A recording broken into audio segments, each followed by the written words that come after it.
ព្រឹត្តិការណ៍ការទម្លាក់គ្រាប់បែកនុយក្លេអ៊ែរនៅប្រទេសជប៉ុនគឺជាព្រឹត្តិការណ៍មួយដ៏សំខាន់និងធំបំផុតនៅក្នុងសង្គ្រាមលោកលើកទី2ដែលកើតឡើងនៅខែសីហាឆ្នាំ1945សហរដ្ឋអាមេរិកបានប្រើគ្រាប់បែកនុយក្លេអ៊ែរពីរគ្រាប់ដើម្បីបញ្ចប់សង្គ្រាមជាមួយនឹងអធិរាជជប៉ុននៅថ្ងៃទី5ខែសីហាឆ្នាំ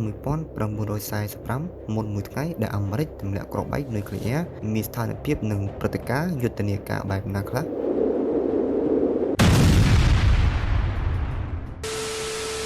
នៅថ្ងៃទី5ខែសីហាឆ្នាំ1945គឺជាថ្ងៃដែលអាមេរិកចាប់ផ្ដើមរៀបចំធ្វើយុទ្ធនាការទម្លាក់គ្រាប់បែកនុយក្លេអ៊ែរលើប្រទេសជប៉ុននៅក្នុងសង្គ្រាមលោកលើកទី2សម្រាប់គោលដៅដែលអាមេរិកចង់ទម្លាក់គឺមានដូចជា Hiroshima Nagasaki កូកូរ៉ានីកាតា និងតូក្យូប៉ុន្តែតូក្យូត្រូវបានដកចេញពីគោលដៅព្រោះទីក្រុងនេះមានមនុស្សរស់នៅច្រើនពេកក្រោយពីសហរដ្ឋអាមេរិកបានពិភាក្សាគ្នាសហរដ្ឋអាមេរិកក៏បានសម្រេចចិត្តជ្រើសយកទីក្រុង Hiroshima ដែលអាមេរិកនឹងទម្លាក់គ្រាប់បែកនុយក្លេអ៊ែរសហរដ្ឋអាមេរិកក៏បានរៀបចំគ្រាប់បែកនុយក្លេអ៊ែរមួយដែលមានឈ្មោះថា Little Boy នៅមូលដ្ឋានយោធាកោះធីនៀនគ្រាប់បែកនុយក្លេអ៊ែរដែលមានឈ្មោះថា Little Boy ត្រូវបានគេលើកឡើងដាក់នៅក្នុងយន្តហោះ B-29E-K ដែលអ្នកបើកយន្តហោះនេះគឺលោក Paul Tibet គ្រាប់បែកដែលមានឈ្មោះថា Little Boy នេះគឺជាប្រភេទគ្រាប់បែកដែលធ្វើពីអ៊ុយរ៉ាញ៉ូមមានទម្ងន់ប្រហែល 4400 គីឡូក្រាមដែលមានកម្លាំងបំផ្ទុះរហូតដល់ 15 គីឡូតោននិងមានកម្ពស់បំផ្ទុះ 600 ម៉ែត្រពីផ្ទៃដីយន្តហោះដឹកគ្រាប់បែក B-29 បានរៀបចំខ្លួនរួចជាស្រេចសម្រាប់បេសកកម្មមួយនេះក្នុងយន្តហោះ B-29 មានអ្នកបើកបរយន្តហោះម្នាក់និងអ្នកត្រួតពិនិត្យបច្ចេកទេសផ្សេងៗមានចំនួន11នាក់ផ្សេងទៀតប្រតិបត្តិការនេះត្រូវបានកំណត់និងចាប់ផ្ដើមឲ្យហោះទៅទម្លាក់គ្រាប់បែកនុយក្លេអ៊ែរនៅម៉ោងប្រហែល 2:45 នាទីព្រឹកដែលនឹងហោះចេញពីកោះទីនៀននៅថ្ងៃទី6ខែសីហាមូលដ្ឋានកងទ័ពសហរដ្ឋអាមេរិកបានបញ្ជូនយន្តហោះដើម្បីត្រួតពិនិត្យអំពីអាកាសធាតុបន្ទាប់ពីបញ្ជូនយន្តហោះសម្រាប់ត្រួតពិនិត្យអាកាសធាតុគេក៏បានបញ្ជាក់ថា Hiroshima គឺជាទីក្រុងដែលមានអាកាសធាតុល្អបំផុតសម្រាប់ប្រតិបត្តិការទម្លាក់គ្រាប់បែកនុយក្លេអ៊ែរបើធៀបនឹងទីក្រុងផ្សេងៗនៅម៉ោង 2:45 នាទីព្រឹកយន្តហោះ B-29 បានហោះចេញពីមូលដ្ឋានកងទ័ព Nashville ចេញពីកោះទីនៀននៅម៉ោងប្រហែល 6 ព្រឹកនៅថ្ងៃទី6ខែសីហាមកនៅក្នុងប្រទេសជប៉ុនយន្តហោះបានទៅដល់ផ្នែកខាងលិចនៃប្រទេសជប៉ុនពេលនោះយន្តហោះត្រួតពិនិត្យអាកាសធាតុក៏បានហោះទៅមុនដើម្បីពិនិត្យមើលអាកាសធាតុសម្រាប់ប្រតិបត្តិការពេលនោះទីក្រុង Hiroshima គឺត្រូវបានជ្រើសរើសជាគោលដៅទី1 100% ព្រោះពេលនោះក្នុងទីក្រុងនេះគឺមានអាកាសធាតុល្អជាងគេនៅម៉ោង 7:30 នាទីព្រឹកសារ៉ែនប្រកាសអាសន្នបានជូនដំណឹងពីយន្តហោះសត្រូវនៅទីក្រុង Hiroshima ប៉ុន្តែគ្រប់គ្នាគិតថានេះគ្រាន់តែជាការជូនដំណឹងធម្មតាព្រោះពេលនោះប្រជាជនគឺស្ថិតនៅក្នុងសម័យសង្គ្រាមដូច្នេះប្រជាជនតែងតែឮសារ៉ែនេះសឹងតែរាល់ថ្ងៃទៅហើយ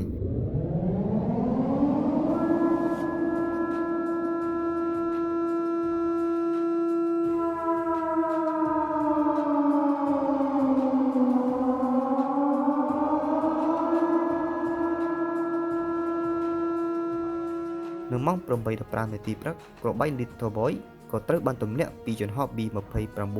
នៅក្នុងកម្ពស់ប្រហែល 9,400 ម៉ែត្រគ្រាប់បែកនុយក្លេអ៊ែរ Little Boy ក៏បានធ្វើដំណើរធ្លាក់ចុះមករហូតដល់កម្ពស់ប្រហែលប្រមាណ 600 ម៉ែត្រពីដីគ្រាប់បែកនោះក៏បានផ្ទុះនៅលើអាកាសដែលមានពន្លឺចាំងដូចថ្ងៃបណ្ដាលឲ្យមនុស្សនៅជុំវិញប្រមាណ 3 គីឡូម៉ែត្របានស្លាប់ភ្លាមៗចំណែកអគារនិងហេដ្ឋារចនាសម្ព័ន្ធគឺត្រូវបំផ្លិចបំផ្លាញទាំងស្រុង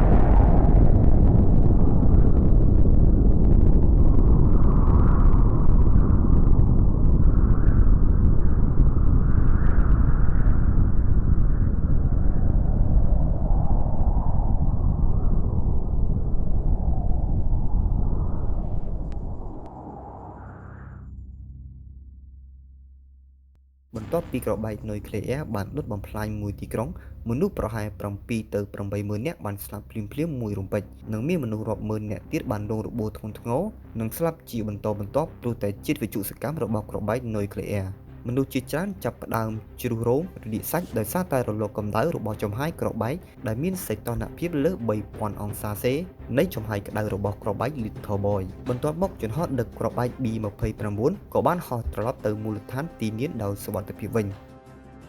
ក្រោយត្រូវមួយគ្រាប់របស់សហរដ្ឋអាមេរិក ប្រទេសជប៉ុននៅតែប្រកាសថាមិនព្រមចុះចាញ់បន្ទាប់មកសហរដ្ឋអាមេរិកក៏បានសម្រេចចិត្តថានឹងទម្លាក់គ្រាប់បែកមួយគ្រាប់ទៀតទៅលើប្រទេសជប៉ុនដើម្បីឲ្យជប៉ុនសុំចុះចាញ់តតែបានរហូតដល់ថ្ងៃទី9ខែសីហាឆ្នាំ1945នៅម៉ោង3:47នាទីព្រឹកយន្តហោះ B-29 Boxer បានដឹកគ្រាប់បែកនុយក្លេអ៊ែរមួយគ្រាប់ទៀតដែលមានឈ្មោះថា Fedman ដែលធ្វើពីផ្លុយតាញូមដែលមានកម្លាំងផ្ទុះខ្លាំងជាងគ្រាប់បែក Little Boy គ្រាប់បែកនុយក្លេអ៊ែរ Fedman គឺមានកម្លាំងបំផ្ទុះរហូតដល់21គីឡូតោន Fedman គឺជាគ្រាប់បែកដែលអាចបំផ្លាញអ្វីៗគ្រប់យ៉ាងដែលស្ថិតនៅជុំវិញវាចម្ងាយ 7.5 គីឡូម៉ែត្រការ៉េដែលវាមានកម្លាំងខ្លាំងជាងគ្រាប់បែក Little Boy រហូតដល់ 40% ចំណែកអ្នកដែលដឹកគ្រាប់បែកនុយក្លេអ៊ែរ Fedman គឺលោក Charlie Sweeney ការទម្លាក់គ្រាប់បែកលើកទី2លើប្រទេសជប៉ុននេះដំបូងអាមេរិកគឺចង់ទម្លាក់នៅក្នុងទីក្រុងកូគូរ៉ាប៉ុន្តែដោយសារពេលនោះនៅក្នុងទីក្រុងកូគូរ៉ាមានអាកាសធាតុមិនល្អទើបបានជាផ្លាស់ប្ដូរគោលដៅទៅទីក្រុង Nagasaki វិញនៅម៉ោង 7:50 នាទីព្រឹកយន្តហោះ B-29 Boxer បានហោះឆ្វែងទីក្រុងកូគូរ៉ាប្រហែល3ជុំដោយសារតែអាកាសធាតុនៅក្នុងទីក្រុងនេះមានពពកច្រើនពេកនិងមើលមិនឃើញគោលដៅច្បាស់លាស់ទើប pilot ក៏បានផ្លាស់ប្ដូរគោលដៅទៅទីក្រុង Nagasaki បន្ទាប់មកម៉ោង 11 ព្រឹកថ្ងៃទី9ខែសីហាយន្តហោះ B-29 Boxer ក៏បានចាប់ផ្ដើមទម្លាក់គ្រាប់បែកនុយក្លេអ៊ែរ Fedman នៅចំកណ្ដាលទីក្រុងតែម្ដងដែលធ្វើឲ្យប្រជាជននៅជុំវិញស្លាប់ប្រមាណ 35,000 នាក់ទៅ 40,000 នាក់និងស្លាប់ជាបន្តបន្ទាប់រហូតដល់ 60,000 ទៅ 80,000 នាក់